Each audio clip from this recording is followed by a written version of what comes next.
Company ഉള്ളത് പാലയില്. കമ്പനിയുടെ പേര് കൊച്ചിൻ സാനിവേഴ്സ്. എന്താണ് ആ കൊച്ചിൻ എന്നുള്ള വാക്ക്? ഈ കൊച്ചിൻ സാൻവേസ് പാലയിലെ ഷോറൂംസുകളെല്ലാം ഡയറക്റ്റ് കമ്പനി ഷോറൂംസുകളാണ്. ഓക്കെ. അപ്പം കമ്പനിയിൽ നിന്ന് തന്നെ ഡിസൈൻ തന്നേക്കുന്നു, അവർ തന്നെ ടെക്നിക്കൽ ആളിനെ വിട്ട് ചെയ്യിപ്പിക്കുന്നു. അങ്ങനെ തന്നെയുള്ള ഡയറക്റ്റ് കമ്പനി ഷോറൂമുകൾ പോലെ തന്നെയാണ് സെറ്റ് ചെയ്തേക്കുന്നത്. ഇത് എന്ന് പറയുന്നത് സൗത്ത് ഇന്ത്യയിലെ ഏറ്റവും വലിയ ഷോറൂം. അതെ അതെ. എന്താ പർച്ചേസ് ചെയ്യുക എന്നുള്ളൊരു മൈൻഡിൽ വരണ്ട, ആർക്ക് ഒന്ന് എക്സ്പീരിയൻസ് ചെയ്യാൻ പറ്റുന്ന ഒരു എക്സ്പീരിയൻസ് സെന്റർ എന്ന് കൂട്ടിയാൽ ഈ നമ്മൾ വീട് പണിയുന്നത് 40 ലക്ഷം രൂപ 50 ലക്ഷം രൂപ 1 കോടി രൂപയുടെ വീട് പണിയുന്നിടത്ത് 16,000 രൂപ നമ്മൾ സേവ് ചെയ്തിട്ട് എന്ത് സേവിങ് നമ്മൾ ഉണ്ടാക്കി.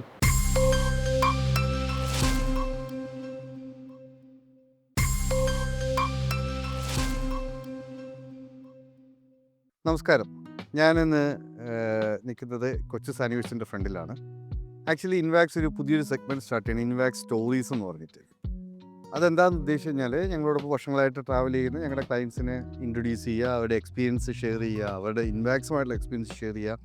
ഇതൊക്കെയാണ് ഞാൻ ഇൻവാക്സ് സ്റ്റോറീസ് കൂടെ ഉദ്ദേശിക്കുന്നത്. അതിൻ്റെ പാർട്ടായിട്ട് ഞാൻ ഇന്ന് സെലക്ട് ചെയ്തിരിക്കുന്നത് കൊച്ചിൻ സാനിവേഴ്സാണ്. പിന്നെ ഒരു റീസണും കൂടെ ഉണ്ട്. കാരണം ടൈൽസ് സോഫ്റ്റ്വെയർ നമ്മൾ ചെയ്തു തുടങ്ങുന്ന സമയത്ത്, ഏകദേശം ഒരു 10 വർഷം മുമ്പേ നമ്മൾ ചെയ്തു തുടങ്ങുന്ന സമയത്ത് ഇവർക്ക് വേണ്ടിയിട്ടാണ് ഞങ്ങൾ ആദ്യമായിട്ട് ഈ മൾട്ടി ബ്രാഞ്ചുകൾ സിങ്ക് ചെയ്യുന്ന ഒരു ഓപ്ഷൻ ഡെവലപ്പ് ചെയ്തത്. ആക്ച്വലി അതിനുശേഷം നമുക്ക് വലിയൊരു ചേഞ്ചസ് ആണ് ടൈൽസ് മേഖലയിൽ നമുക്ക്, അല്ലെങ്കിൽ ടൈൽസ് മേഖലയിൽ പ്രവർത്തിക്കുന്ന ഒരുപാട് കച്ചവടക്കാർക്ക് നമുക്ക് അതിനുശേഷം സോഫ്റ്റ്വെയർ ചെയ്യാൻ സാധിച്ചു എന്നുള്ളതാണ്. അപ്പോൾ ഇന്ന് എന്തായാലും എവിടെയിൽ നിന്ന് തുടങ്ങാമെന്ന് വിചാരിച്ചു. പിന്നെ വേറൊരു കാരണം കൂടെ ഉണ്ട്. എനിക്ക് തോന്നുന്നു ഇന്നിപ്പോൾ കേരളത്തിലെ സൗത്ത് ഇന്ത്യയിൽ തന്നെ ഏറ്റവും വലിയ ടൈൽ ഷോറൂമുകൾ ഒന്നായി മാറിയിട്ടുണ്ട് കൊച്ചു സാനിവേഴ്സ്. നിങ്ങൾക്ക് ബാക്കിൽ കാണുന്ന ഷോറൂം കാണുമ്പോൾ തന്നെ മനസ്സിലാവും. ഓക്കെ. ഇത് കൂടാതെ വേറൊരു കുറേ കാര്യങ്ങൾ ഞാനിപ്പോൾ ഇവരുടെ എക്സ്പീരിയൻസ് നമുക്ക് നിങ്ങളുമായിട്ട് ഷെയർ ചെയ്യുക, അല്ലെങ്കിൽ ഞങ്ങളുടെ ഇൻവാക്സിൻ്റെ എക്സ്പീരിയൻസ്, ഇതെല്ലാമാണ് ഞാൻ ഇന്നത്തെ എപ്പിസോഡിൽ പറയാൻ ഉദ്ദേശിക്കുന്നത്. നമുക്ക് ഓണേഴ്സിനെ മീറ്റ് ചെയ്യാം. വരും.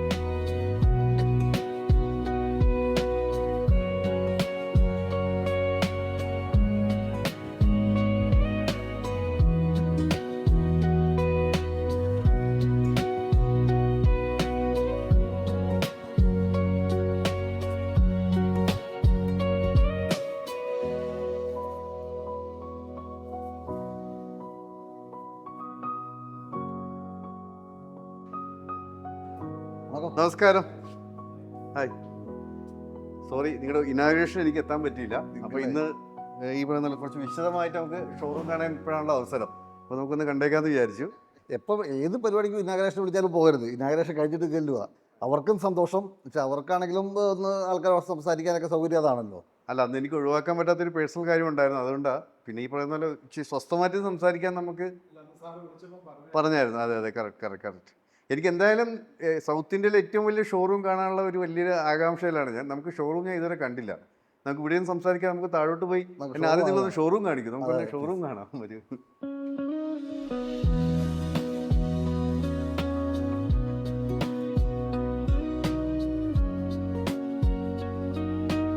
നമ്മൾ കണ്ടു തുടങ്ങിയിട്ട് ഒരു 10 വർഷത്തിന് മേളിലായി. പക്ഷെ എനിക്ക് ഇപ്പോഴും പിടികിട്ടാത്ത പേരാണ്. കമ്പനി ഉള്ളത് പാലയിൽ, കമ്പനിയുടെ പേര് കൊച്ചിൻ സാനിവേഴ്സ്. എന്താണ് ആ കൊച്ചിൻ എന്നുള്ള വാക്ക്? കൊച്ചിൻ എന്ന് പറയുന്നതിന് ഞങ്ങളുടെ ആദ്യത്തെ ബിസിനസ് എന്ന് പറഞ്ഞാൽ കൊച്ചിൻ ലെതർ എന്ന് പറയുന്ന ഒരു യൂണിറ്റ് ആയിരുന്നു. അത് കളമശ്ശേരിയിലായിരുന്നു. കളമശ്ശേരിയിലെ എടയാർ ഇൻഡസ്ട്രിയൽ ഏരിയയിലായിരുന്നു. അതെ, എറണാകുളത്തെ എടയാർ ഇൻഡസ്ട്രിയൽ ഏരിയയിലായിരുന്നു. അപ്പോൾ അത് ഒരു തോലിന്റെ യൂണിറ്റ് ആയിരുന്നു. നമ്മുടെ ലെതറിനല്ല, ലെതറിന്റെ തൊട്ട് മുന്നേ ഉള്ള സ്റ്റേജ് ഉണ്ട്, വെറ്റ് ബ്ലൂ എന്ന് പറയുന്ന സ്റ്റേജ് ഉണ്ട്. അങ്ങനെ ഉണ്ടായിരുന്ന ഒരു മാനുഫാക്ചറിംഗ് യൂണിറ്റ് ആയിരുന്നു. അപ്പൊ അതിന്റെ പേര് കൊച്ചിൻ ലെതേഴ്സ് ആയിരുന്നു. അതിപ്പോ വൈൻഡപ്പായി. പക്ഷെ വൈൻഡപ്പായാൽ നല്ല രീതിയിലായിരുന്നു പൊയ്ക്കൊണ്ടിരുന്നത്. നല്ല രീതിയിലാണ് വൈൻഡപ്പായത്. ആ ഓർമ്മയ്ക്കാണ് കൊച്ചിയെ ഓർക്കാൻ കൊച്ചിൻ. ആ ഓർമ്മ എന്ന് പറയാൻ പറ്റുന്നത് അതുണ്ടായിരുന്ന സമയത്ത് തന്നെയാണ് ഇത് സ്റ്റാർട്ട് ചെയ്തത്. എനിക്കത് 2000-ലാണ് നമ്മളത് സ്റ്റാർട്ട് ചെയ്തത് അല്ലേ? അതെ. അപ്പൊ അത് ഞങ്ങളുടെ ഒരു കൊച്ചിൻ എന്നുള്ള പേര് ഞങ്ങളുടെ ഒരു നല്ലൊരു പേരായിരുന്നു. ഞങ്ങൾക്ക് നല്ല സക്സസ് ആയിരുന്നു. അതുകൊണ്ട് ആ പേരൊക്കെ വെരി ഗുഡ്. അതല്ല, ഞാൻ പലപ്പോഴും എനിക്ക് തോന്നിയ സംശയമാണ് ഇത്. പലരും ഇത് കേൾക്കുന്നവരും ചില വിചാരിക്കും പാലയിലുള്ള കമ്പനിക്ക് എങ്ങനെയാ കൊച്ചിൻ സാനിവേഴ്സ് എന്നുള്ള പേര് വന്നത്. അത് ഞാൻ അത് ക്ലിയർ ചെയ്തെന്നുള്ളതാണ്. ഐശ്വര്യമായിട്ടൊരു പേര് പോകുമ്പോഴേ ചില വിശ്വാസങ്ങൾ എപ്പോഴും നമ്മള് പേര് മാറിയതിന്റെ പേരിൽ പ്രശ്നം വേണ്ട. അതല്ല, നിങ്ങളുടെ ഡെഡിക്കേഷൻ, ഹാർഡ് വർക്ക്, ഇതൊക്കെ ഞാൻ ഇത്തരം കാര്യങ്ങളൊക്കെ വിശ്വസിക്കുന്ന ആളാണെങ്കിൽ പോലും end of the day luck എന്ന് പറയുന്ന ഹാർഡ് വർക്ക് ചെയ്യുന്നവരുടെ കൂടെ വരുന്ന വിശ്വസിക്കുന്ന ആളാണ് ഞാൻ. വെറുതെ ലക്ക് കൊണ്ട് മാത്രം അറിയുന്നവർ ഇതായില്ല. എനിക്ക് തോന്നുന്നു ഇതാണ് എക്സ്ക്ലൂസീവ്ലി നമ്മുടെ ടൈൽസിന്റെ ഏരിയ അല്ലേ? നമുക്ക് മെയിൻ ടൈൽസുകൾ ഉള്ളത് കജാരിയ, RAK, സിംബോളോ, നെക്സിയോൺ, മോട്ടോ, അങ്ങനെയുള്ള പ്രീമിയം ബ്രാൻഡ്സുകളാണ് നമുക്കുള്ളത്. അപ്പം ഇവിടെ ഈ ഷോറൂം ചെയ്തേക്കുന്നത് നമുക്ക് ഓരോ ബ്രാൻഡിനും സെപ്പറേറ്റ് സ്റ്റുഡിയോസാണ്. സ്റ്റുഡിയോസ് എന്ന് പറഞ്ഞാൽ എല്ലാത്തിനും അതിന്റെ സ്പേസ് കൊടുത്തിട്ടുണ്ട്. ഇപ്പൊ സിംബോളോയുടെ ഇപ്പൊ നമ്മളിപ്പോ നിൽക്കുന്ന സിംബോളോയുടെ അതെ സ്റ്റുഡിയോ ഞാൻ കണ്ടായിരുന്നു. അതെ. അപ്പൊ അതിന്റെ അവരുടെ തന്നെ തീമിലാണ് ഇത് ചെയ്തേക്കുന്നത്. അവര് തന്നെ തന്ന കമ്പനിയുടെ ഡയറക്റ്റ് അവിടെ അതെ അതെ എല്ലാം ഈ കൊച്ചിൻ സാൻവേസ് പാലയിലെ ഷോറൂംസുകളെല്ലാം ഡയറക്റ്റ് കമ്പനി ഷോറൂംസുകളാണ്. ഓക്കെ. അപ്പൊ കമ്പനി തന്നെ ഡിസൈൻ തന്നേക്കുന്നു, അവര് തന്നെ ടെക്നിക്കൽ ആളിനെ വിട്ട് ചെയ്യിപ്പിക്കുന്നു. അങ്ങനെ തന്നെയുള്ള ഡയറക്റ്റ് കമ്പനി ഷോറൂമുകൾ പോലെ തന്നെയാണ് സെറ്റ് ചെയ്തേക്കുന്നത്. ഇപ്പൊ നമുക്ക് ഇത് കൂടാതെ തന്നെ ഏകദേശം 6-7 ബ്രാഞ്ചിൽ എനിക്ക് എണ്ണം തെറ്റിപ്പോയി, സോറി, 6 ബ്രാഞ്ച്. ഈ 6 ബ്രാഞ്ചിൽ സിംബോളിക്ക് വേണ്ടിയിട്ട് എക്സ്ക്ലൂസീവ് അതെ, അല്ലെങ്കിൽ ഓരോ ടൈൽസിനും എക്സ്ക്ലൂസീവ് നമ്മളിങ്ങനെ സ്റ്റുഡിയോ സെറ്റ് ചെയ്തിട്ടുണ്ടോ? എല്ലാ ബ്രാഞ്ചിലും ഇല്ല. നമ്മുടെ ഈ 6 ബ്രാഞ്ച് എന്ന് പറഞ്ഞാൽ 4 ഞങ്ങളുടെ മെയിൻ ഷോറൂമുകൾ. പാല, പൊൻകുന്നം, പൂത്തോട്ട, തിരുവല്ല, ഈ 4 ഞങ്ങളുടെ മെയിൻ ഷോറൂംസ് ആണ്. ബാക്കി 3 കുറച്ചുകൂടെ ചെറിയ കൗണ്ടേഴ്സ് ആണ്. അപ്പം ഈ 4 കൗണ്ടേഴ്സിലും നമുക്ക് ഓരോന്നിനും സ്റ്റുഡിയോ സെപ്പറേറ്റ് ആയിട്ടുണ്ട്. ഓക്കെ. പക്ഷെ എല്ലാത്തിനും സ്റ്റുഡിയോ സെപ്പറേറ്റ് അല്ല. ഞാൻ മീൻസ് പലരും വിചാരിക്കും ചിലപ്പോൾ ഇത് മാത്രമേ നമുക്ക് സ്റ്റുഡിയോ ആയിട്ടുള്ളൂ. ഇത്രയും വലിയ ഷോറൂം, ഇത്രയും ഇത് എന്ന് പറയുന്നത് സൗത്ത് ഇന്ത്യയിലെ ഏറ്റവും വലിയ ഷോറൂം. അതെ തീർച്ചയായും. 80,000 സ്ക്വയർ ഫീറ്റ് ആണ് ഷോറൂം ഏരിയ. ഞാൻ ആക്ച്വലി നിങ്ങളുടെ വീഡിയോസ് പറഞ്ഞത് കണ്ടു. പക്ഷെ അപ്പൊ സൗത്ത് ഇന്ത്യ എന്ന് പറയുമ്പോഴത്തേക്ക് ഓക്കെ എല്ലാവരും ഉപയോഗിക്കുന്ന ഒരു വാക്കായിരിക്കും. ഇവിടെ വന്ന് റിയലി കണ്ടപ്പോ തന്നെ എനിക്കത് മനസ്സിലായി. കാരണം നമ്മള് ഏകദേശം 1 മാസത്തിന് 1-2 മാസത്തോളം ആവുന്നു അല്ലേ നമ്മൾ സ്റ്റാർട്ട് കഴിഞ്ഞു. ഞാൻ ആ ഓഡിറ്റിന്റെ തിരക്കിലും കാര്യങ്ങളൊക്കെ ആയത് കാരണം എനിക്കും പിന്നെ വരാൻ പറ്റില്ല. നമ്മള് നമ്മുടെ ക്ലയൻസിനോട് പറയുന്നത് ഇതൊരു എന്താ പർച്ചേസ് ചെയ്യാന്നുള്ളൊരു മൈൻഡിൽ വരണ്ട, ആർക്ക് ഒന്ന് എക്സ്പീരിയൻസ് ചെയ്യാൻ പറ്റുന്ന ഒരു എക്സ്പീരിയൻസ് സെന്റർ എന്ന് കൂട്ടിയാൽ. ഈ പലപ്പോഴും ഞാൻ കണ്ടിരിക്കുന്ന കാര്യം വെച്ചാൽ ഇപ്പൊ ടൈൽസ് ഇൻഡസ്ട്രീസ്, കാരണം ഇപ്പൊ കേരളത്തിൽ ഒരുവിധം ലീഡിങ് ടൈൽ ഷോപ്സുകൾ ദൈവം സഹായിച്ച എന്റെ ക്ലൈന്റ് ആണ്. ഇവരൊക്കെ പറയുന്ന ഒരു കാര്യം വെച്ചാൽ ഈ ക്ലയൻസ് എല്ലാം ഈ കോസ്റ്റ് കോൺഷ്യസ് ആണ്. ഇവർ വന്നിട്ട് എത്ര സെലക്ഷൻ കണ്ടാലും തൃപ്തിയാകുന്നില്ല ഈ പ്രൈസിന്റെ പുറകെ. എനിക്കൊന്ന് നിങ്ങളുടെ ഇത്രയും വർഷത്തെ എക്സ്പീരിയൻസ് ഈ ക്ലയൻസിന്റെ അടുത്ത് എന്തെങ്കിലും ഒരു സജഷൻസ് പറയാണ് ഇത്തരം ഈ കാര്യങ്ങളിലേക്ക് പോകും. ഒരു വീട് പണി ചെയ്യുന്ന ഒരാളുടെ അടുത്തോ വീട് പണിയാൻ തുടങ്ങുമ്പോൾ എല്ലാവരും നമ്മുടെ പ്രത്യേകിച്ച് മലയാളികളുടെ എല്ലാവരും വലിയ ഡ്രീമാണ് ഒരു വീട് എന്ന് പറയുന്നത്. വലിയ ഡ്രീമാണ്. ആള് ജനിക്കുമ്പോൾ തൊട്ട് ഭരിക്കുന്ന അതിന്റെ ഇടയ്ക്കുള്ള ഏറ്റവും വലിയ ഡ്രീം എന്ന് പറഞ്ഞാൽ ഇമോഷണൽ അറ്റാച്ച്മെന്റ്. പക്ഷെ ആ വീട് പണിയിൽ ഒരാൾക്ക് ആ ഒരു വീടിന്റെ ഉടമസ്ഥന് ഇൻവോൾവ്മെന്റ്സ് ഉള്ള പ്രോഡക്റ്റ് എന്താന്ന് വെച്ചാൽ കട്ട കിട്ടുന്നവർക്ക് അവന് ഇൻവോൾവ്മെന്റ് ഉണ്ടോ? ഇല്ല. ഭിത്തി തേക്കുന്നതിന്, കോൺക്രീറ്റ് ചെയ്യുന്നതിന്, ഇതിലൊന്നും ഇൻവോൾവ്മെന്റ് ഇല്ല. ഇൻവോൾവ്മെന്റ് ഉള്ളത് ഫൈനൽ ഈ tile selection, curtain selection, paint selection, tap, closet, ഇതിന് മാത്രമാണ് ഇൻവോൾവ്മെന്റ്സ് ഉള്ളത്. ആ ഇൻവോൾവ്മെന്റ്സ് ഉള്ളതിൽ ഫസ്റ്റ് സ്റ്റാർട്ട് ചെയ്യുന്നത് ഞങ്ങളുടെ ടൈൽസ് ആണ്. അപ്പം മനുഷ്യൻ ഇത്രയും കാലത്തെ ആവേശം, ഇപ്പൊ ഒരാൾ ഉണ്ടായ സമയം തൊട്ട് 35-ാമത്തെ വയസ്സിലാണ് വീട് പണിയുന്നതെങ്കിൽ ആ 35 വർഷത്തെ അതിന്റെ ആവേശമാണ് ഞങ്ങളുടെ അടുത്ത് വന്ന് തീർക്കേണ്ടത്. അപ്പം എത്ര സെലക്ഷൻ ഉണ്ടെങ്കിലും കസ്റ്റമറിന് വീണ്ടും കണ്ടാൽ കൊള്ളാം. ഇപ്പൊ നമ്മളാണെങ്കിലും അങ്ങനെയല്ലേ, നമ്മളാണെങ്കിലും നമ്മുടെ ഏറ്റവും വലിയ വേറൊരു കേസ് അവരും കുറ്റം പറയാൻ പറ്റില്ല. ഇത്രയും കാണുമ്പോൾ കൺഫ്യൂസ്ഡ് ആവുന്നില്ല, അവരും കുറ്റം പറയാൻ പറ്റില്ല. ഇത് ഈ കൗണ്ടർ തുടങ്ങിയ പിന്നെ അങ്ങനെ ഒരു ഇഷ്യൂസും നമ്മളോട് കസ്റ്റമർ പറഞ്ഞു. പല ആർക്കിടെക്ട്സും പറഞ്ഞു, ഇപ്പൊ നിങ്ങൾ വരുന്ന കസ്റ്റമേഴ്സിന് എന്താണെന്ന് വ്യക്തമായിട്ട് മനസ്സിലാക്കി അവരെ കാണിച്ചില്ല എങ്കിൽ അവർ ഫുൾ കൺഫ്യൂസ്ഡ് ആവും. ഒന്ന് കണ്ട് നമ്മളിപ്പം ഈ ഷോറൂം എന്ന് പറഞ്ഞാൽ 80,000 സ്ക്വയർ ഫീറ്റാ. ഒരു സൈഡിൽ നിന്ന് കണ്ട് മറ്റേ സൈഡിലേക്ക് ചെല്ലുമ്പോൾ സ്വാഭാവികമായിട്ട് മറന്നു. അപ്പൊ അതൊരു ഇഷ്യൂ ആണ്. ഈ പണ്ട് നമ്മളിപ്പോ വീട് പണിയാന്ന് പറയുന്ന ഒരാളുടെ ഡ്രീമാന്ന് പറഞ്ഞു. പക്ഷെ ഇപ്പൊ ഈ ചെറിയ വീടാണെങ്കിൽ പോലും ആർക്കിടെക്ട്സിന് അവരുടേതായിട്ടുള്ള ഒരു റോൾ ഉണ്ട് എന്ന് ഞാൻ വിശ്വസിക്കുന്നു. കാരണം അവരുടെ സജഷൻസ് ഭയങ്കരമായിട്ട് ഈ റീൽസ് അല്ലെ പല കാര്യങ്ങളും ആൾക്കാർ ഇൻഫ്ലുവൻസ് ചെയ്യുന്നുണ്ട്. അപ്പൊ നമ്മൾ ഈ ആർക്കിടെക്ട്സുമായിട്ടുള്ള ഇന്ററാക്ഷൻ അല്ലെ അവർക്ക് വേണ്ടിയിട്ട് എന്തെങ്കിലും ഈ പറയുന്ന പോലെ സെലക്ഷൻസ്, എക്സ്ക്ലൂസീവ്നെസ്സോ അല്ലെ അങ്ങനെ എന്തെങ്കിലുമൊക്കെ നമ്മളിവിടെ അവർക്ക് വേണ്ടി അറേഞ്ച് ചെയ്തിട്ടുണ്ടോ? ഈ കൗണ്ടർ എന്ന് പറയുന്നത് നമുക്ക് പക്ക ആർക്കിടെക്ട് സപ്പോർട്ടിങ് കിട്ടേണ്ട ഒരു കൗണ്ടറാണ്. വെച്ചാൽ അങ്ങനെയുള്ള വെറൈറ്റി പ്രോഡക്ട്സ്, വെറൈറ്റി കളക്ഷൻസ് ആണ് ഈ കൗണ്ടറിലുള്ളത്. കൊച്ചിൻ സാൻഡ്വിച്ച് ബാക്കിയുള്ള കൗണ്ടേഴ്സിനെ വെച്ച് നോക്കിയാൽ, അല്ലെങ്കിൽ കേരളത്തിലുള്ള ടൈൽ ഷോപ്പുകളെ വെച്ച് നോക്കിയാൽ ഇത് ഒരു സംതിങ് ഡിഫറെന്റ് ആണ്. സംതിങ് ഡിഫറെന്റ് ഫീൽ അവർക്ക് കിട്ടുന്നതാണ്. അപ്പം ആർക്കിടെക്ട്സിനെ സംബന്ധിച്ച് എവിടെയും കാണാത്ത വെറൈറ്റി ആയിട്ടുള്ള ഏറ്റവും ന്യൂലി ട്രെൻഡ് ആയിട്ടുള്ള സാധനങ്ങൾ വേണമെന്നുള്ളതാണ്. ഇപ്പം ഞങ്ങളുടെ ഇത് ഇവിടെയുള്ള എല്ലാ ഷോറൂംസും ഡയറക്റ്റ് ഫ്രം ഫാക്ടറി അങ്ങനെയുള്ള ആയതുകൊണ്ട് തന്നെ അപ്ഡേഷൻസ് എപ്പോഴും ചെയ്യുന്നത് ഫാക്ടറിയിൽ നിന്ന് തന്നെയാണ്. ഒരു പ്രോഡക്റ്റ് ഇപ്പൊ എപ്പോഴും ഡീലർ, ഞാൻ ഇപ്പം ഇത് ഈ ഷോപ്പിലല്ല, ഞാൻ ബാക്കിയുള്ള ഷോപ്പ് നടത്തിക്കുന്നു. ഞാൻ ഓൾറെഡി ഷോപ്പ് നടത്തിക്കൊണ്ടിരിക്കുന്നതാണല്ലോ. അപ്പോൾ ഷോപ്പ് നടത്തിക്കൊണ്ടിരിക്കുമ്പോൾ നമ്മൾ ഫേസ് ചെയ്യുന്ന ഒരു പ്രോബ്ലം എന്ന് പറയുന്നത്, ഒരു പ്രോഡക്റ്റ് ഫാക്ടറി ഇറക്കി നമ്മുടെ കൗണ്ടറിലേക്ക് വരും 2 മാസം സമയം എടുക്കും. അപ്പൊ 2 മാസം എന്ന് പറഞ്ഞാൽ ഈ കാലഘട്ടങ്ങളിൽ ഒരു വലിയ ലേറ്റാണ്. അപ്പൊ നമ്മള് പുറകിലായി പോവാം. അപ്പൊ നമുക്ക് ഇന്ന് ഫാക്ടറിയിൽ ഇറക്കിയ സാധനം അടുത്ത ആഴ്ച ഇവിടെ എത്തിക്കാൻ പറ്റിയെങ്കിൽ നമ്മൾ അത്രയും സക്സസ് ആണ്. ഇതിപ്പം ഫാക്ടറിയുടെ ഡയറക്റ്റ് ആയതുകൊണ്ട് ഞങ്ങളും ഫാക്ടറി അവര് നമ്മളുടെ എഗ്രിമെന്റ് ഇങ്ങനെ തന്നെയാണ്. എന്ത് അപ്ഡേഷൻ ഉണ്ടായാലും ഫസ്റ്റ് കേരളത്തിൽ ഇവിടെ ആയിരിക്കും അപ്ഡേറ്റ് ചെയ്യുന്നത്. എനിക്ക് തോന്നുന്നു ഞാൻ ഒരു കാര്യം കൂടെ പറയാം. അതായത് സുരേഷ് സാറ് നല്ലൊരു പ്രസന്ററാണ്. ഇദ്ദേഹത്തിന് സ്വന്തമായിട്ടൊരു യൂട്യൂബ് ചാനലുണ്ട്. അതിൽ കൂടെ ഈ പറയുന്ന ടൈൽസിൻ്റെ ഒരുപാട് വീഡിയോസ് ഇദ്ദേഹം കണ്ടിന്യൂസ് ഇടുന്നുണ്ട്. തീർച്ചയായും നിങ്ങൾ ഇദ്ദേഹത്തിൻ്റെ വീഡിയോ ഒന്ന് കണ്ടു കഴിഞ്ഞാൽ മനസ്സിലാവും അദ്ദേഹത്തിൻ്റെ എക്സ്പെർട്ടീസ് എത്രത്തോളം ഉണ്ടെന്നുള്ളത്. നമുക്ക് ബാക്കിയുള്ള സ്ഥലത്തേക്ക് പോയാലോ? കജാരിയുടെ ഒക്കെ കണ്ടേ. ഇത് നമ്മുടെ കജാരിയുടെ സ്റ്റുഡിയോ ആ. ആണ്. കജാരിയ എന്ന് പറയുന്നത് നമുക്കറിയാം ഇന്ത്യയിലെ ടൈൽ ഇൻഡസ്ട്രിയിൽ ഏറ്റവും ടോപ്പിൽ നിൽക്കുന്നതാണ്. ആ. വേൾഡിലെ 7th പൊസിഷനുള്ള കമ്പനി. എനിക്ക് തോന്നുന്നു ഈ ബിൽഡിംഗ് ഫുൾ സ്ട്രക്ചേർഡ് ബിൽഡിംഗ് ആണ് അല്ലേ? അതെ. അതും ഈ പറഞ്ഞ കുറച്ചുകൂടെ എക്കോ ഫ്രണ്ട്ലി ആണെന്ന് വേണമെങ്കിൽ പറയാം. ഇപ്പം നമ്മുടെ കേരളത്തിലേക്ക് സ്ട്രക്ചർ ബിൽഡിംഗ് കുറവാണെന്നേ ഉള്ളൂ. ബാക്കിയുള്ള എല്ലായിടത്തേക്കും ഇതായിട്ടുണ്ട്. ഫുള്ള് ഇത് തന്നെയായി. അല്ല വീട്ടിൽ ഇത് ആർക്കിടെക്ട് ആരെങ്കിലും ഉണ്ടായിരുന്നോ നിങ്ങളുടെ തന്നെ ഡിസൈൻസ് ആണോ? ഇത് ആർക്കിടെക്ട് ഉണ്ട്, കോട്ടയത്തുള്ള രാഹുൽ എന്ന് പറഞ്ഞ ആർക്കിടെക്ട് ആണ് ഇതിന്റെ. ഓക്കെ വളരെ നന്നായി. എനിക്കൊന്ന് മാക്സിമം യൂട്ടിലൈസേഷൻ അടിപൊളിയായിട്ട് ഡിസൈൻ ചെയ്തു. രാഹുൽ സാറൊക്കെ ഒത്തിരി എഫേർട്ട് എടുത്തു, ഒത്തിരി സപ്പോർട്ട് ചെയ്തു. പുള്ളിക്കൊക്കെ ഇതൊരു മൈൽ സ്റ്റോൺ ആയിരിക്കും പുള്ളിയുടെ ഡിസൈനിങ് കരിയർ അല്ലേ? എനിക്ക് അങ്ങനെയാണ് തോന്നുന്നത്. ഈ നേരത്തേക്ക് എന്ന് പറഞ്ഞാൽ ഇപ്പൊ ടൈൽസ് എന്ന് പറയുന്ന ടൈൽസ് പണിക്കാരൻ അവർ മാത്രം ഇടപെടുന്ന ഒരു കേസായിരുന്നു. ഇപ്പം എനിക്ക് തോന്നുന്നു എൻ്റെ ഫാമിലി തന്നെ ഒരു ടൈൽസ് സെലക്ഷൻ അങ്ങനെയൊക്കെ വരുന്നു. ഈ ട്രെൻഡ് എത്രത്തോളം ഉണ്ട്? ഈ ഫാമിലി വിത്ത് ഫാമിലി വന്ന് ഈ ടൈൽസ് സെലക്ട് ചെയ്യുന്നതില് ഇപ്പം അങ്ങനെയാണ് കൂടുതലും. ഇപ്പം നമ്മുടെ വീട്ടില് നമ്മളൊരു തീരുമാനം എടുക്കണമെങ്കിൽ നമ്മൾ ഭാര്യയോട് ചോദിക്കുകയല്ലേ, ഭാര്യയ്ക്ക് അഭിപ്രായം കൊടുക്കാനുള്ള അഭിപ്രായം കുട്ടികൾക്ക് ഇപ്പം വരെ ഭയങ്കര ഇപ്പം കാലം മാറി. പണ്ടല്ലായിരുന്നു നമ്മള് പുരുഷ ഭേദാതി, ഇപ്പൊ സ്ത്രീ ഭേദാതില്ല. നമ്മളൊക്കെ താഴെയല്ലേ ഉള്ളൂ. നമ്മളിങ്ങനെ ചിന്തിക്കുന്നില്ല. അവരിപ്പോ കറക്റ്റ് പൊസിഷനിലേക്ക് വന്നു. അപ്പൊ നമ്മൾ സമമായി. അതാണ് സത്യം. അപ്പം അതുകൊണ്ട് ഭാര്യമാർക്കും പിള്ളേർക്കും എല്ലാവർക്കും അതിൻ്റെതായ റോളാണ്. അത് പ്രോഡക്റ്റ് ഇഷ്ടപ്പെടണമെങ്കിൽ അത് എല്ലാവർക്കും കൂടി ഇഷ്ടപ്പെടുന്നതായിരിക്കണം. ഇപ്പൊ സെലക്ഷൻസ് ഉണ്ടെങ്കിൽ അത് ഒത്തിരി ഈസിയാവും. ഇവര് കസ്റ്റമർ നമ്മളിവിടെ വരുമ്പോൾ അവർക്ക് നമ്മൾ പ്രൊവൈഡ് ചെയ്യുന്ന ഇപ്പോൾ ഓക്കെ സെലക്ഷൻ നമ്മൾ എങ്ങനെയാണ് അവരെ ട്രീറ്റ് ചെയ്യുന്നത്? മീൻസ് ഫ്രം കസ്റ്റമർ വന്നത് മുതൽ തിരിച്ചു പോകുന്നവരെ എങ്ങനെയായിരിക്കും നമ്മൾ അവരെ ട്രീറ്റ് ചെയ്ത് വിടുക? മീൻസ് ഒരു സെലക്ഷനിൽ എത്രത്തോളം നമ്മൾ അവരെ നമ്മുടെ സ്റ്റാഫുകൾ സഹായിക്കുന്നു? അവരുടെ നീഡ്സ് മനസ്സിലാക്കിയിട്ടാണോ അതോ അവരുടെ നീഡ്സിന്റെ പുറകെ പോവുകയാണോ? നമ്മൾ ആദ്യമേ തന്നെ കസ്റ്റമേഴ്സിനോട് കസ്റ്റമറുടെ വീട് അതിൻ്റെ സൈസുകൾ അല്ലെങ്കിൽ എന്താണോ എന്താ റിക്വയർമെന്റ് എന്താണ്, അതിൻ്റെ ബഡ്ജറ്റ് എങ്ങനെയാണ്, എത്രമാത്രം ഒരു ആർക്കിടെക്ചർ രീതിയിൽ ചെയ്യുന്നതാണോ അതോ ഒരു കോമൺ രീതിയിൽ ചെയ്യുന്നതാണോ എന്ന് മനസ്സിലാക്കും. അപ്പം അങ്ങനെ മനസ്സിലാക്കാണ്ട് നമ്മൾ ഈ കൗണ്ടറിൽ കസ്റ്റമറെ കാണിക്കാൻ തുടങ്ങിയാൽ കസ്റ്റമർ ടോട്ടൽ കൺഫ്യൂസ്ഡ് ആയി കസ്റ്റമർ പോവുകയുള്ളൂ. അപ്പം അങ്ങനെ മനസ്സിലാക്കി കഴിഞ്ഞാൽ നമുക്ക് തീരുമാനിക്കാം ഏത് സ്ഥലത്തേക്ക് കസ്റ്റമറെ കൊണ്ടുപോകണം എന്ന് നമുക്ക് തീരുമാനിക്കാം. അപ്പോൾ നമ്മൾ എന്താ പറയുക, ജോസ്കോ ജ്വല്ലറി സ്വർണ്ണം എടുക്കാൻ പോകുമ്പോൾ നമ്മളെ അവിടെയുള്ള എല്ലാ മാലയും കാണിക്കാറുണ്ടോ? തീർച്ചയായും. അവിടെ മാലകൾ എന്ന് പറഞ്ഞാൽ 10,000 മാലയുണ്ട്. പക്ഷെ നമ്മൾ സ്വർണ്ണം എടുക്കാൻ ചെല്ലുന്ന നമ്മളെ കാണിക്കുന്നത് 20 മാലയായിരിക്കും. നമ്മൾ അതിൻ്റെ അത് സെലക്ട് ചെയ്യുന്നത്. അതെങ്ങനെ അവിടെയുള്ളവൻ നമ്മളെ മനസ്സിലാക്കുക. അവിടെയുള്ള സ്റ്റാഫ് നമ്മൾ എന്താണെന്നും നമ്മുടെ കപ്പാസിറ്റി എന്താണെന്നും നമ്മൾ എന്താണ് ആഗ്രഹിക്കുന്നതെന്ന് മനസ്സിലാക്കി അതിന് തുല്യമായ സാധനം നമുക്ക് തരുന്നു.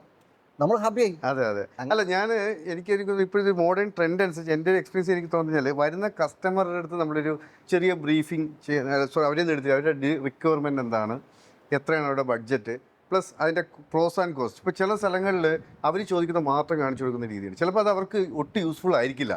ഇവർ ഏതോ മാഗസീനിൽ കണ്ടതോ അല്ലെ ഏതോ റീൽസിൽ കണ്ട സാധനം വന്നായിരിക്കും ഇവിടെ ചോദിക്കുന്നത്. ചിലപ്പോൾ അവരുടെ ആ ഒരു ആർക്കിടെക്ചറിന് ആ ടൈൽസ് ചിലപ്പോൾ ഷൂട്ടായെന്ന് വരില്ല. അപ്പോൾ അങ്ങനെ എന്തെങ്കിലും കൺസ്ട്രക്റ്റീവ് ഡിസിഷൻസ് എടുക്കാൻ അവരെ സപ്പോർട്ട് ചെയ്യാറുണ്ടോ? നമ്മൾ കസ്റ്റമേഴ്സിൻ്റെ എപ്പോഴും വരുന്ന കസ്റ്റമേഴ്സിൻ്റെ അവയർനെസ് അല്ലെങ്കിൽ നോളജ് എന്ന് പറയുന്നത് ഒരു പരിമിതമായ നോളജ്. അവർക്ക് സോഷ്യൽ മീഡിയ ഇപ്പോൾ തീർച്ചയായും സോഷ്യൽ മീഡിയ വലിയ ഇൻഫ്ലുവൻസ് ആണ്. സോഷ്യൽ മീഡിയയിൽ കൂടെ കിട്ടുന്ന അറിവുകളാണ് അവർ വെച്ചുകൊണ്ടാണ് വരുന്നത്. പക്ഷെ അതിൻ്റെ അപ്പുറത്തേക്ക് ഒത്തിരി പ്രോഡക്റ്റുകളുണ്ട്.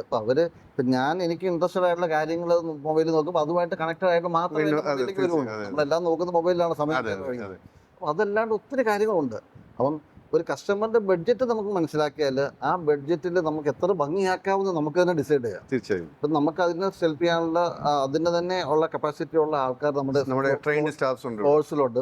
ഫ്ലോറിൽ നോർമൽ സെയിൽസ് സ്റ്റാഫുകൾ അല്ലാണ്ട് അതിന് വേണ്ടിയിട്ട് തന്നെ ഒരു കസ്റ്റമറെ അപ്ഗ്രേഡ് ചെയ്യാണ്ട് ഒരു കസ്റ്റമറെ ഏതൊക്കെ രീതിയിലുള്ള സജഷൻസ് കൊടുക്കാൻ പറ്റുന്ന സ്റ്റാഫുകളുണ്ട്.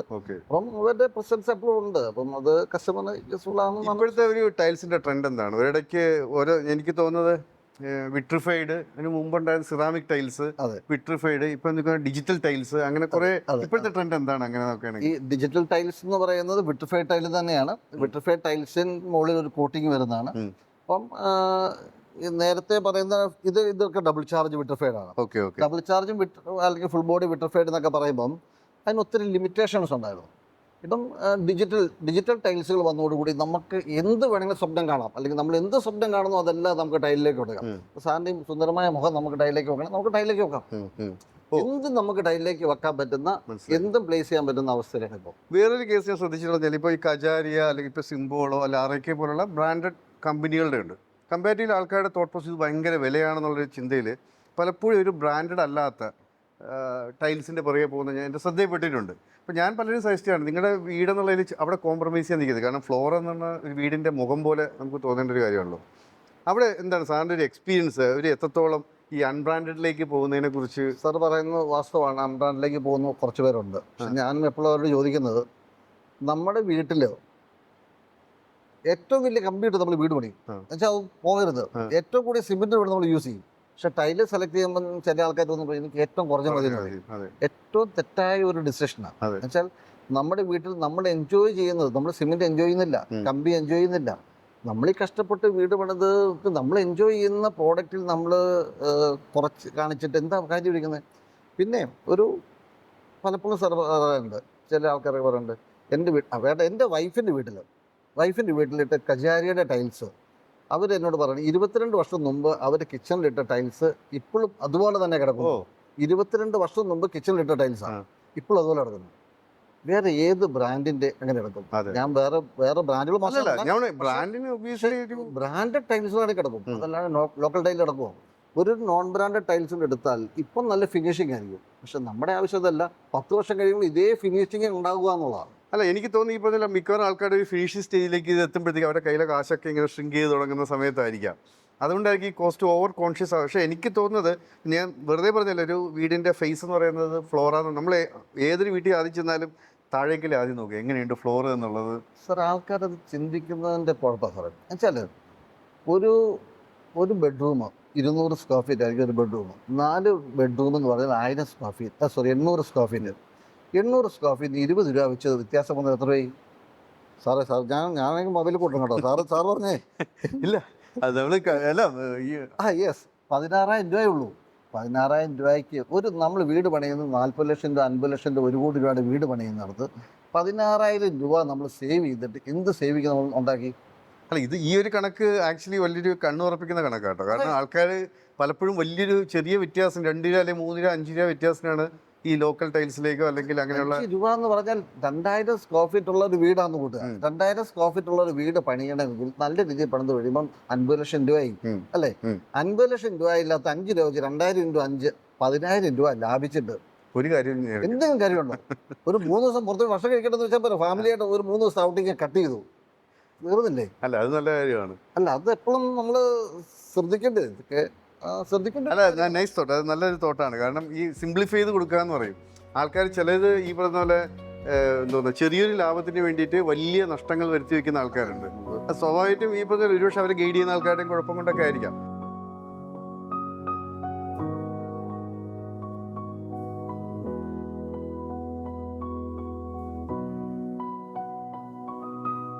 അപ്പോൾ എനിക്കൊന്ന് നമ്മൾ പരിചയപ്പെട്ട് ഏകദേശം 10 വർഷത്തോളം ആവുന്നു. ഞാനൊരു രഹസ്യം പറയട്ടെ, നിങ്ങളിപ്പം കേൾക്കുമ്പോൾ ഞെട്ടുമായിരിക്കും. അതായത് നമ്മുടെ ഫസ്റ്റ് മീറ്റിംഗ് കഴിയുമ്പോഴത്തേക്കാണ് നിങ്ങളുടെ അന്നത്തെ ആവശ്യം, നിങ്ങൾക്ക് അന്ന് 3 ബ്രാഞ്ചുണ്ട്. ഈ 3 ബ്രാഞ്ചിലെ ഡാറ്റ ഒരു സ്ഥലത്തേക്ക് വരണം, എന്നാൽ ഓൺലൈൻ പറ്റിയില്ല. അന്ന് ഇൻ്റർനെറ്റൊക്കെ ഭയങ്കര പരിമിതമായ സമയത്താണ്. നിങ്ങൾക്ക് വേണ്ടിയിട്ടാണ് ഞാൻ ആദ്യമായിട്ട് ഈ ഓഫ്ലൈൻ സിങ്കിങ് എന്ന സംഭവം ഡെവലപ്പ് ചെയ്തത്. അതിനകത്ത് ഈ പറയുന്ന പോലെ നിങ്ങളൊരു സംഭാവന നിങ്ങൾ അറിഞ്ഞോ അറിയാതെ ഞാൻ എടുത്തിട്ടുണ്ട്. അതിനുശേഷമാണ് ഞങ്ങൾക്ക് ഇന്ന് ഈ കാണുന്ന പല ടൈൽ ഷോപ്പുകൾ ഞങ്ങൾക്ക് വേണ്ടി ചെയ്യാൻ പറ്റിയത്. ഇപ്പോൾ ഞങ്ങൾ ക്ലൗഡ് വെർഷനിൽ എത്തി നിൽക്കുന്നുണ്ട്. ഓക്കെ, പക്ക ഓൺലൈനായിട്ടുള്ള ഇതൊക്കെ അത് നിങ്ങൾക്ക് അറിയാം, എങ്കിലും ഞാൻ പറയാം. അപ്പോൾ ആക്ച്വലി ആ ടൈൽസിൻ്റെ ഒരു ട്രെൻഡിന് തുടക്കം തുടങ്ങിയത് കൊച്ചിൻ സാനിറ്റൈസറാണ്. എനിക്ക് ഇവിടെ വന്നപ്പോൾ വേറൊരു സന്തോഷം എന്ന് പറഞ്ഞു കഴിഞ്ഞാൽ, ഇപ്പോൾ പല കച്ചവട സ്ഥാപനങ്ങളിലും ചെല്ലുമ്പോൾ അവിടെ സെക്കൻഡ് ജനറേഷൻ ബിസിനസ്സിലേക്ക് വരുന്നില്ല. പല എക്സ്ക്യൂസസ് ആണ്. അവർ UK പോകുന്നു, കാനഡയിൽ പോകുന്നു, അല്ലെങ്കിൽ ഇവിടുത്തെ സിസ്റ്റം ശരിയല്ല, 100 കുറ്റങ്ങളാണ്. പക്ഷേ ഇവിടെ വന്നപ്പോഴത്തേക്കും എനിക്ക് നിങ്ങളുടെ സെക്കൻഡ് ജനറേഷൻ ഇവിടെ ഇരിക്കുന്നു, അവർ ബിസിനസ്സിലേക്ക് വരുന്നു എന്ന് പറയുന്നത് കാണുന്നത് തന്നെ വലിയൊരു സന്തോഷമാണ്. ഓക്കെ, അതവിടെ നിൽക്കട്ടെ. ഞാൻ ചോദിക്കട്ടെ, ഇപ്പോൾ ഈ സിസ്റ്റംസ്, ഇപ്പോൾ ഒരു ഇത്രയും എക്സ്പീരിയൻസ് ബിസിനസ് ആയിരുന്നുള്ളതിലേക്ക് ഈ സിസ്റ്റത്തിന് എത്രത്തോളം ഇമ്പോർട്ടൻറ്റ്? സിസ്റ്റം മീൻസ് ഒരു സോഫ്റ്റ്വെയർ ആവാം, അല്ലെങ്കിൽ പ്രോസസ്സ് ആവാം, ഇങ്ങനെയുള്ള ഈ ഒരു അക്കൗണ്ട്സ് ഇതിലൊക്കെ പ്രോപ്പറായിട്ട് കൊണ്ടുപോകുന്നതിൻ്റെ ആവശ്യകത എന്താ തോന്നിയിട്ടുള്ളത്? ഇത് നമ്മളൊരു ബിസിനസ് സ്റ്റാർട്ട് ചെയ്ത്, ഇപ്പം ഞങ്ങളാണെങ്കിലും ബിസിനസ് ഈ 24 വർഷം മുമ്പ് സ്റ്റാർട്ട് ചെയ്തപ്പം അന്ന് 360 സ്ക്വയർ ഫീറ്റ് ഉള്ള ഷോപ്പാണ് സ്റ്റാർട്ട് ചെയ്തത്. 2 ഷട്ടർ, 150 സ്ക്വയർ ഫീറ്റ് 2 ഷട്ടർ. അന്ന് ഒന്നും സിസ്റ്റത്തിൻ്റെ ആവശ്യമില്ല. എന്നുവെച്ചാൽ അന്ന് ഞാനും വേറൊരാളും കൂടി ഇരുന്നിട്ടുണ്ടെങ്കിൽ സംഗതി സോൾവ് ചെയ്യാനുള്ള കേസേ ഉള്ളൂ. അങ്ങനെയുള്ള ചെറിയ കൗണ്ടുകളാണ്. പക്ഷേ നമ്മുടെ ഒരു സ്ഥാപനം വളരുന്നതനുസരിച്ച് സിസ്റ്റത്തിൻ്റെ ഇമ്പോർട്ടൻസ് വളരെയധികം കൂടും. ഒരു ലെവലിൽ ചെന്ന് കഴിഞ്ഞാൽ, ഞാൻ പറയുന്നത് ശരിയാണോ എന്ന് എനിക്കറിയില്ല, ഞാൻ എൻ്റെ വേ ഓഫ് തിങ്കിങ്, ഒരു ലെവലിൽ ചെന്ന് കഴിഞ്ഞാൽ ഒരു ലെവൽ വരെയും നമുക്ക് സിസ്റ്റത്തെ ആശ്രയിക്കാണ്ട് നമുക്ക് പോകാൻ പറ്റും. പക്ഷെ ആ ലെവലിൻ്റെ മുകളിലോട്ട് നമ്മൾ പോകണമെങ്കിൽ സിസ്റ്റത്തെ ഡിപ്പെൻഡ് ചെയ്താൽ മാത്രമേ പോകാൻ പറ്റൂ. തീർച്ചയായും. എന്നുവെച്ചാൽ പിന്നെ നമ്മൾ എത്രമാത്രം സിസ്റ്റത്തെ ഡിപ്പെൻഡ് ചെയ്യുന്നോ അതനുസരിച്ച് നമ്മുടെ ഗ്രോത്ത് കൂടിക്കൊണ്ടിരിക്കും. ഇപ്പം എല്ലാവർക്കും പറ്റുന്നതും ഒരു വിഷയം അത് തന്നെയാണെന്ന് എനിക്ക് തോന്നുന്നു. അപ്പം അല്ല, അത് തീർച്ചയായും നിങ്ങളുടെ ആ തോട്ട് പ്രോസസ്സ് ഞാനത് പറയുമ്പം അത് എത്രത്തോളം ശരിയാണെന്ന് എനിക്കറിയില്ല. കാരണം 10 വർഷം മുമ്പേ അന്ന് സാധാരണക്കാർ ചെയ്യുന്ന സോഫ്റ്റ്വെയർ മുടക്കുന്നതിൻ്റെ ഒരു 10ഓ 20ഓ ഇരട്ടി മുടക്കിയിട്ടാണ് നിങ്ങൾ ഞങ്ങളുടെ സോഫ്റ്റ്വെയർ എടുക്കുന്നത്. ഒരുപക്ഷെ ഞങ്ങളുടെ അടുത്തുള്ള ട്രസ്റ്റ് അല്ലെങ്കിൽ നിങ്ങളുടെ കണ്ട വിഷൻ ഒക്കെ ശരിയായിരുന്നുള്ളതാണ്. അപ്പോൾ ഈ സോഫ്റ്റ്വെയർ അല്ലെങ്കിൽ സോഫ്റ്റ്വെയറിൻ്റെ ഒരു ഇമ്പോർട്ടൻസ് എന്ന് പറയുന്ന പോലെ തന്നെയാണ് മൊത്തത്തിൽ അത് എങ്ങനെ ഉപയോഗിക്കണമെന്നുള്ളത്. ആ ഒരു കാര്യത്തിൽ എനിക്ക് തോന്നുന്നു നിങ്ങളുടെ ഫാമിലിയുടെ സപ്പോർട്ട്, അനുമേമിൻ്റെ ഒരു ഈ ഇൻവോൾവ്മെൻറ്റ് പറയാതിരിക്കാൻ പറ്റില്ല. കാരണം പുള്ളിക്കാരിയൊക്കെ ഇൻഡസ്ട്രിയിൽ അത്രയും എഫേർട്ട് എടുത്തിട്ടുണ്ട് ഇതൊന്ന് ഓൺലൈനാകാൻ. അപ്പോൾ ചില ആൾക്കാർ വലിയ സോഫ്റ്റ്വെയർ മേടിക്കും. പക്ഷേ അതിനുശേഷം പിന്നെ ഒന്നും ചെയ്യില്ല. പക്ഷേ ഇവിടെ നിങ്ങളുടെ കേസിൽ നിങ്ങൾ എത്രത്തോളം സോഫ്റ്റ്വെയറിനെ യൂട്ടിലൈസ് ചെയ്തു അതൊന്ന് പറയാമോ? ഞങ്ങളുടെയും ഈ പറഞ്ഞ പോലെ തന്നെ ഞങ്ങളുടെ ഫാമിലി ഇതിൻ്റെ അകത്ത് ഇൻവോൾവ്മെൻ്റ് ആണ്. തീർച്ചയായും. ഇപ്പം ഞങ്ങൾ എത്രമാത്രം ഇൻവോൾവ് ആണ് അതിനേക്കാൾ ഒരു പടി കൊണ്ട് മുകളിലാണ് അവർ ഇൻവോൾവ്. എനിക്ക് നമ്മൾ തമ്മിൽ ഇന്ററാക്ട് ചെയ്തതിനേക്കാൾ കൂടുതൽ ഞാൻ പുള്ളിക്കാരിയായിട്ട് ഉറപ്പായിട്ടും എന്ന് വെച്ചാൽ പുള്ളിക്കാരത്തെ നിങ്ങളുടെ ഡീലുമായിട്ടുള്ള ബന്ധമുള്ളൂ. അതെ, അതെ. ഞാൻ നിങ്ങളുടെ ഡീലുമായിട്ട് ബന്ധപ്പെട്ടേക്കുന്ന വളരെ വളരെ വളരെ ചെറിയ സമയങ്ങൾ സമയത്ത് മാത്രം, ബാക്കിയെല്ലാം തീർച്ചയായും. പുള്ളിക്കാരത്തെ ഡീൽ അതെ, ചെയ്തത്. അതെ, അതെ. അപ്പം അപ്പം അതുകൊണ്ട് തന്നെ ഫാമിലിൻ്റെ അകത്ത് ഇൻവോൾവ് ആയതുകൊണ്ട് തന്നെ അവരുടെ തോട്ട് എപ്പോഴും ഓരോ ജനറേഷൻ പുതിയ ജനറേഷന് പുതിയ വേ ഓഫ് തിങ്കിങ് ആണ്. ഇപ്പം പറയും ഇപ്പം ഇവൻ ചിന്തിക്കുന്ന പോലെ ഞാൻ ചിന്തിക്കുന്നതിൻ്റെ 10 ഇരട്ടി ഫാസ്റ്റ് അഡ്വാൻസ്ഡ് ആണ് ഇവൻ ചിന്തിക്കുന്നത്. അതെ, തീർച്ചയായും ഞാൻ ഒരു ലെവലിൽ എത്തുമ്പോൾ ഇവൻ അതിൻ്റെ 10 മടങ്ങ് അപ്പുറത്തേക്ക് എത്തിയിട്ടുണ്ട്. എത്തി. അത് എപ്പോഴും അതൊരു ജനറേഷൻ വ്യത്യാസം എന്നുള്ള വലിയ കാര്യമാണ്.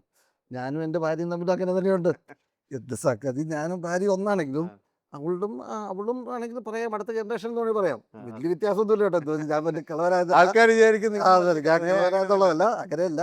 എന്നാലും അവൾ ഇച്ചിരി അഡ്വാൻസ്ഡ് ആണ്. അവൾ ഇച്ചിരി കുറച്ചും തിങ്ക് അല്ല, ചെയ്യുന്നു. തീർച്ചയായും നിങ്ങൾ ഞങ്ങളുടെ സോഫ്റ്റ്വെയറിനെ പ്രോപ്പറായിട്ട് യൂസ് ചെയ്തു എന്നുള്ളതിൽ തന്നെ പറയാം. 100% എന്ന് ഞാൻ പറയുന്നില്ല. ബട്ട് സം എക്സ്റ്റെൻറ്റ് നിങ്ങൾ സോഫ്റ്റ്വെയറിനെ മനോഹരമായി യൂസ് ചെയ്തു എന്നുള്ളതാണ് എൻ്റെ വിശ്വാസം. നിങ്ങൾക്ക് വേണ്ട രീതിയിൽ താങ്ക് യു, ഒരു സപ്പോർട്ട് ഞങ്ങൾക്ക് തരാനും പറ്റി. ഞങ്ങളെക്കുറിച്ച് പറയുമ്പോൾ ഇത് ഇത്രയും കാര്യം നിങ്ങളെക്കുറിച്ചാണല്ലോ സംസാരിച്ചത്. ഞങ്ങളെക്കുറിച്ച് പറയുമ്പോൾ എന്താണ് നിങ്ങൾക്ക് പറയാനുള്ളത്? മീൻസ് ഞങ്ങൾ പറയാലോ, നമ്മൾ തമ്മിൽ പരിചയം വന്നിട്ട് ഇപ്പം 10 വർഷമായി. അതെ. 10 വർഷമായിട്ട് ഞങ്ങൾ ഈ സോഫ്റ്റ്വെയറിന് മാറിയിട്ടില്ല. ഈ സോഫ്റ്റ്വെയർ ഹാപ്പി ആയിട്ടിരിക്കുന്നു. നമ്മൾ ഇപ്പോഴും ഇതുവരെ ഹാപ്പി ആയിട്ട് നിൽക്കുന്നു. തീർച്ചയായും. അതിൻ്റെ അപ്പുറത്തേക്ക് നമ്മൾ വർക്ക് ചെയ്തിട്ടുണ്ടോ? അതെ, ഇല്ല, ഇല്ല, ഇല്ല. നിങ്ങൾ മുഖേന നമുക്ക് വേറെ വർക്കുകളും വന്നിട്ടുണ്ട്. അല്ല, അത് വേറെ കാര്യങ്ങൾ. അതിപ്പം നമ്മുടെ ഓരോ കണക്ഷൻസ്, നമ്മൾ തമ്മിലുള്ള ഫ്രണ്ട്ഷിപ്പ് കണക്ഷൻസ് അങ്ങനെയുള്ളത്. പിന്നെ പക്ഷേ ഞങ്ങൾ അത്രമാത്രം ഹാപ്പി ആയതിൻ്റെ പേരിലാണല്ലോ ഞങ്ങൾ ഒരു ഒരു ഒരു ലെവലിൽ എത്തിയ സമയത്താണ് ഞങ്ങൾ നിങ്ങളെ ഡിപ്പെൻഡ് ചെയ്യാൻ തുടങ്ങിയത്. തീർച്ചയായും. അതിന് മുമ്പ് ഞങ്ങൾ 4 സോഫ്റ്റ്വെയർ ചേഞ്ച് ചെയ്തിട്ടുണ്ട്. ആരൊക്കെ ആയിക്കോട്ടെ, ഉം. 4 സോഫ്റ്റ്വെയർ ചേഞ്ച് ചെയ്ത് 5ാമത്തെ സോഫ്റ്റ്വെയർ ആണ് നിങ്ങളുടെ അടുത്ത് വരുന്നത്. നമ്മൾ തമ്മിലുള്ള റിലേഷൻ സ്റ്റാർട്ട് ചെയ്തിട്ട് 10 വർഷം ആവുകയും ചെയ്തു. 10 വർഷം കൊണ്ട് ഞങ്ങൾക്ക് നല്ല രീതിയിലുള്ള ഗ്രോത്തുകൾ നമുക്ക് സംഭവിച്ചിട്ടുണ്ട്. അപ്പം ഈ നല്ല ഗ്രോത്ത് ഉണ്ടാകുമ്പോഴും ഞങ്ങൾ വേറൊന്നിനെക്കുറിച്ച് ചിന്തിക്കാണ്ട് ഞങ്ങൾ നിങ്ങളെ തന്നെ മുറുകെ പിടിക്കണമെങ്കിൽ നിങ്ങൾ നമുക്ക് തരുന്ന അല്ല, സപ്പോർട്ട് തീർച്ചയായും ഞാൻ എൻ്റെ അപ്ഡേഷൻസ് നല്ലതാണ്. അല്ല, എൻ്റെ വീഡിയോയുടെ തുടക്കത്തിൽ ഞാൻ പറഞ്ഞായിരുന്നു. കാരണം ഈ ഇൻവാക്സിൻ്റെ ബാക്ക് ബോൺ എന്ന് പറയുന്നത് എപ്പോഴും ഞങ്ങളുടെ ക്ലയൻസ് ആണ്. ഇപ്പോൾ 25ാമത്തെ വർഷത്തിൽ എത്തി നിൽക്കുക ഇൻവാക്സ്. ഈ പറയുന്ന 25 വർഷമായിട്ട് എന്നോടൊപ്പം ട്രാവൽ ചെയ്യുന്ന ക്ലയൻസ് ഉണ്ട്. സോ ഞാൻ എപ്പോഴും ഈ പറയുന്ന പോലെ നമ്മുടെ ബിസിനസ് ഓണേഴ്സിൻ്റെ അടുത്ത് പറയുന്നത് കഴിഞ്ഞാൽ നിങ്ങൾ നിങ്ങളുടെ ബിസിനസ്സിനെ എത്രത്തോളം സ്നേഹിക്കുന്നു അത്രത്തോളം തന്നെ നിങ്ങൾ ഞങ്ങളെയും സ്നേഹിക്കുന്നു. ആ സ്നേഹത്തിന് എനിക്ക് പ്രത്യേകിച്ച് മറുപടിയൊന്നുമില്ല. അവിടെ എന്തെങ്കിലും കുറ്റങ്ങളോ കുറവുകളോ വന്നു കഴിഞ്ഞാൽ തീർച്ചയായും എന്നെ ഡയറക്റ്റായിട്ട് വിളിച്ച് പറയാൻ മടിക്കരുത് എന്നുള്ളതാണ് ഞാൻ എല്ലായിടത്തും പറയുന്നത്. അതെ, അതെ. ചിലപ്പോൾ മനുഷ്യരല്ലേ, തെറ്റുകളുണ്ടാവാം, അല്ലെങ്കിൽ ചിലപ്പോൾ വീഴ്ചകളുണ്ടാവും. വീഴ്ചകൾ ചൂണ്ടിക്കാണിക്കപ്പെടുമ്പോഴാണല്ലോ. അല്ല, വേറൊരു കാര്യം നോക്കി കഴിഞ്ഞാൽ ഇപ്പോൾ ന്യൂ ജെൻ വരുന്നു. ഇപ്പോൾ പുള്ളിയൊക്കെ ഇപ്പോൾ ബിസിനസ്സിലേക്ക് വരുമ്പോഴത്തേക്കും നിങ്ങൾക്ക് ലാപ്ടോപ്പിലോ അല്ലെങ്കിൽ മൊബൈലിലോ സിസ്റ്റത്തിലോ കണ്ടാൽ മതിയെങ്കിൽ ഇവർക്കെല്ലാം ഇപ്പം മൊബൈലിൽ കണ്ടാലേ അവർക്ക് പറ്റുള്ളൂ അവസ്ഥയാണ്. ഇവരെയൊക്കെ എങ്ങനെയൊക്കെ ഇനി യൂട്ടിലൈസ് ചെയ്യാൻ പോകുന്നത് അതാദ്യം ചോദിക്കട്ടെ. ഇവർ നമ്മൾ തുറന്നു വിടുക. നമ്മൾ ഇവർക്ക് എല്ലാ അവസരങ്ങളും കൊടുക്കുക. അപ്പം നമ്മൾ പറഞ്ഞാലേ എല്ലാ അവസരങ്ങളും തുറന്നു വിടാതെ നമ്മൾ മാറി പോകുന്നില്ല. അല്ല, അല്ല, അല്ല. അതല്ല. അല്ല, എപ്പോഴും സെക്കൻഡ് ലെവൽ ലീഡർഷിപ്പ് ഡെവലപ്പ് ചെയ്യുന്ന ഫേമുകളെ സസ്റ്റെയിൻഡ് ആയിട്ടുള്ളൂ. ഇതിലിപ്പോൾ പല രാഷ്ട്രീയ പാർട്ടികളെ എടുത്താൽ മനസ്സിലാവും. മെയിൻ ലീഡറുള്ള സമയത്ത് അവർ അടിപൊളിയായിരിക്കും. അവർ പോകുന്നതോടുകൂടി ആ പാർട്ടി ക്ഷയിക്കുന്നു. പല സ്ഥാപനങ്ങളും നമ്മുടെ മുന്നിൽ ഇഷ്ടംപോലെ എക്സാമ്പിളുകളുണ്ട്. പക്ഷെ ഇവിടെയാണ് ഒരു പ്രോപ്പർ ഡെലിഗേഷൻ വരികയും സെക്കൻഡ് ലെവലിലേക്ക് ഒരു ആൾക്കാരെ കൃത്യമായിട്ട് കൊണ്ടുവരികയും ചെയ്യുന്നത്. എപ്പോഴും സെക്കൻഡ് ലെവൽ ലീഡർഷിപ്പ് സ്ട്രോങ് ആയിട്ടുള്ള സ്ഥാപനങ്ങളാണ് ലോങ് റണ്ണിലേക്ക്. പിന്നെ പ്രത്യേകിച്ച് നിങ്ങളുടെ കേസിൽ നിങ്ങളുടെ അടുത്ത് നിന്ന് കൂടുതൽ ബിസിനസ് പഠിക്കാൻ ഇവർക്ക് വേറൊരു സ്ഥലത്തും പോകേണ്ട ആവശ്യമില്ല. ഇവരൊക്കെ നേരത്തെ തൊട്ട് ഉണ്ടായിരുന്നല്ലോ. പത്താം ക്ലാസ് തൊട്ട് വെക്കേഷൻ ടൈമിലൊക്കെ ഇവരെ കടയിൽ കൂടെ ഉണ്ടായിരുന്നു. അങ്ങനെ നേരത്തെ തൊട്ട് ഇതുമായിട്ട് കണക്റ്റഡാണ്. പിന്നെ ഞങ്ങളുടെ എന്ന് പറഞ്ഞാൽ ഫാമിലി ബിസിനസ്സാണ്. അപ്പം എല്ലാവരും വീട്ടിലുള്ള എല്ലാവരും ഇത് തന്നെ ഇൻവോൾവ് ആണ്. വീട്ടിൽ ചെന്നാലും സംസാരിക്കാണ്ട് വേറെ കാര്യങ്ങളൊന്നും അറിയത്തില്ലല്ലോ. അറിയാവുന്ന കാര്യങ്ങൾ ഈ ടൈൽസ് കച്ചവടവും ഇങ്ങനെയുള്ള കച്ചവടങ്ങളുടെ കാര്യങ്ങളെക്കുറിച്ചാണ് സംസാരിക്കുന്നത്. അപ്പോൾ ഇവരുടെ മനസ്സിലും ഓട്ടോമാറ്റിക്കായിട്ടും ഇത് കയറി വരുമല്ലോ. ശരി, ഇനി എന്താണ് ഭാവി പദ്ധതികൾ? നിങ്ങൾക്ക് എന്തൊക്കെയാണ്? മീൻസ് ബ്രാഞ്ചുകൾ വേറെ എവിടെയെങ്കിലും സ്റ്റാർട്ട് ചെയ്യാൻ എന്തൊക്കെയാണ് നിങ്ങളുടെ ഭാവി പദ്ധതികൾ എന്തെങ്കിലും? ഞങ്ങൾ ഇപ്പം നമ്മളൊരു പ്രീമിയം സെഗ്മെൻറ്റ് രീതിയിലാണ് നമ്മളിപ്പം ബിസിനസ് ചെയ്തുകൊണ്ടിരിക്കുന്നത്, കൊച്ചിൻ സാനിവേഴ്സ് ചെയ്തുകൊണ്ടിരിക്കുന്നത്. അപ്പം എല്ലാ റേഞ്ചിലുള്ള കസ്റ്റമേഴ്സിനെ ഫീഡ് ചെയ്യാനുള്ള പ്രോഡക്റ്റ്സ് നമുക്കുണ്ട്. എങ്കിലും നമ്മൾ കുറച്ചും കൂടെ പ്രീമിയം എന്നുള്ള രീതിയിലാണ് നമ്മൾ ചെയ്തുകൊണ്ടിരിക്കുന്നത്. ഇനി ഞങ്ങളൊരു പുതിയ ഒരു ചെയിൻ ഓഫ് ബിസിനസ്, അത് ഒരു ബഡ്ജറ്റ് ഫ്രണ്ട്ലി കസ്റ്റമേഴ്സിനും കൂടെ കൂടിയിട്ടുള്ളത്. അപ്പം മാർക്കറ്റിൽ കസ്റ്റമേഴ്സ് എന്ന് പറയുന്നത് ബഡ്ജറ്റ് ഫ്രണ്ട്ലി കസ്റ്റമേഴ്സ്, നീഡായിട്ടുള്ള കസ്റ്റമേഴ്സ് എന്ന് പറയുന്നത് മോർ ദാൻ 50% അല്ലെങ്കിൽ ഓൾമോസ്റ്റ് 50% കസ്റ്റമേഴ്സും അങ്ങനെയുള്ളവരാണ്. 50% ആണ് കുറച്ചുകൂടി പ്രീമിയം ആയിട്ട് എടുക്കാൻ പറ്റുന്നത്. അപ്പം മറ്റേ കസ്റ്റമേഴ്സിനെയും യഥാർത്ഥത്തിൽ ക്ലിയർ ആയിട്ട് ഫീഡ് ചെയ്യാനായിട്ടുള്ള ഒരു ചെയിൻ ഓഫ് ബിസിനസ് ഞങ്ങൾ സ്റ്റാർട്ട് ചെയ്യുകയാണ്. Very good. അത് ഞങ്ങളുടെ അടുത്ത ജനറേഷൻ ത്രൂ ആകട്ടെ എന്നുള്ളതാണ് ഞങ്ങൾ. അതായത് ചുരുക്കം പറഞ്ഞാൽ സൊസൈറ്റിയിലുള്ള എല്ലാ ആൾക്കാരെയും അക്കോമഡേറ്റ് ചെയ്യാൻ പറ്റുന്ന രീതിയിൽ നിങ്ങൾ 2 ബ്രാൻഡിലേക്ക് മാറുകയാണ്. ഒന്ന് പ്രീമിയം ഒന്നും പിന്നെ ഒന്ന് budget friendly. It's nice concept. Okay. ഇപ്പം എല്ലാം അങ്ങനെയല്ലേ. ഇപ്പം സ്റ്റുഡിയോ തുടങ്ങി. സ്റ്റുഡിയോ തുടങ്ങിയപ്പോൾ പിന്നെ അപ്പുറത്ത് വെസ്റ്റ് സൈഡ് ഉണ്ട്. അതെ, അപ്പം എല്ലാം അങ്ങനത്തെ ഒരു കൺസെപ്റ്റിലേക്കാണല്ലോ വരുന്നത്. ഇപ്പം അപ്ഡേറ്റഡ് ആണ്. അപ്പോൾ എല്ലാ കാര്യങ്ങളും പഠിക്കുന്നുണ്ട്. നമുക്ക് അവിടെ ചെന്നാൽ നമുക്ക് ആവശ്യമുള്ളത് എല്ലാം അവിടെ കിട്ടുമെന്നുണ്ടെങ്കിൽ, അല്ലെങ്കിൽ നമ്മൾ കൺഫ്യൂസ്ഡ് ആകാണ്ട് നമുക്ക് കിട്ടുമെന്നുണ്ടെങ്കിൽ, ഇപ്പം ഒരു എന്താ പറയുക, ഒരു 50 റുപ്പീസിന് താഴെ ഒരു റേഞ്ച് ഉള്ള ഒരു കസ്റ്റമറാണ് ഞാനെങ്കിൽ, ഞാൻ ഒരു കടയിൽ ചെന്നിട്ടുണ്ടെങ്കിൽ എനിക്ക് 100 രൂപയുടെ 200 രൂപയുടെ 500 രൂപയുടെയും എല്ലാം കണ്ട് ഒരു കൺഫ്യൂഷൻ ഉണ്ടാക്കേണ്ട ആവശ്യമില്ല. അതെ, എൻ്റെ ബഡ്ജറ്റ് അതാണെങ്കിൽ എനിക്ക് ആ റേഞ്ചിലുള്ള ഒരു കൗണ്ടർ, നല്ല രീതിയിൽ പ്ലേസ്ഡ് ആയിട്ടുള്ള ഒരു കൗണ്ടർ ഉണ്ടെങ്കിൽ ഒബിയസ്ലി നമ്മൾ ഹാപ്പിയാണ്. തീർച്ചയായും ഇവിടെ പല ഐറ്റത്തിനും കമ്പാരിറ്റീവ്ലി നല്ല വിലക്കുറവ് ഇതൊക്കെ ആണെങ്കിൽ പോലും പുറമേ നോക്കുമ്പോൾ ഈ പറയുന്ന പോലെ ചിലപ്പോൾ ഒരു സാധാരണക്കാരനെ സംബന്ധിച്ച് ഇങ്ങോട്ട് വരാൻ മടിക്കുന്നവരെയും നിങ്ങൾക്ക് ഈ പറയുന്ന ഒരു ബഡ്ജറ്റ് ഫ്രണ്ട്ലി ഷോറൂമിൽ കൂടെ അട്രാക്ട് ചെയ്യാൻ പറ്റുമെന്ന് എനിക്ക് തോന്നുന്നത്. അപ്പോൾ അതെന്തായാലും ആ ഭാവി പദ്ധതികൾ അടിപൊളിയാവട്ടെ. എനിക്ക് തോന്നുന്നത് ഇത് എൻ്റെ ഫസ്റ്റ് വീഡിയോ ആണ്. ശരി, ഫസ്റ്റ് വീഡിയോ എന്ന് പറഞ്ഞാൽ മനസ്സിലായില്ല. അല്ല, ഞാൻ ഇതിനുമ്പേ വേറെ വീഡിയോസ് ഒക്കെ വീഡിയോ ഇഷ്ടംപോലെ ഞാൻ കണ്ടിട്ടുണ്ട്. പിന്നെ ഫസ്റ്റ് വീഡിയോ എന്ന് പറയുന്നത് അല്ല, ഈ ക്ലയൻറ്റ് ഇൻട്രാക്ഷൻ ലെവൽ. കാരണം ഇതിൻ്റെ ഉദ്ദേശം ഒരു ബിസിനസ്സിനപ്പുറം നമ്മുടെ ഒരു ഹാപ്പിനെസ് ഷെയർ ചെയ്യുക, നിങ്ങളായിട്ടുള്ള എക്സ്പീരിയൻസ് ഷെയർ ചെയ്യുക എന്നുള്ളതാണ്. കാരണം ഒബ്വിയസ്ലി അതൊരു വലിയ കാരണം പിന്നെ ഇതൊരു അവസരമാണല്ലോ എല്ലാവരും ഒന്നുകൂടെ നമ്മൾ തമ്മിൽ കണ്ടിട്ട് 1 വർഷത്തിന് മേളിലായി തമ്മിൽ കണ്ടിട്ട് പോലും. എനിക്കൊന്ന് ഒന്നുകൊണ്ട് ഫംഗ്ഷൻ്റെ ഇടയ്ക്ക് നമ്മൾ കണ്ടു എന്നുള്ളത്. അപ്പോൾ ഇത് അങ്ങനെ ഒരു അവസരമാക്കുന്നു. എനിവേ വളരെ ഇനിയുള്ള എല്ലാ പ്രൊജക്ട്സിനും എൻ്റെ എല്ലാവിധ സപ്പോർട്ടുകളും ഇൻവാക്സിൻ്റെ സപ്പോർട്ടും ഉണ്ടായിരിക്കും. എല്ലാവിധ ഭാവങ്ങളും നേരുന്നു. എല്ലാ സപ്പോർട്ടും കൊണ്ട് ഉണ്ടെങ്കിൽ നമ്മൾ പ്രൊജക്റ്റുകൾ മുന്നോട്ട് പോകുന്നു. തീർച്ചയായും. മുന്നോട്ട് പോവുകയല്ലോ. ഓക്കെ. ശരി. ഓക്കെ.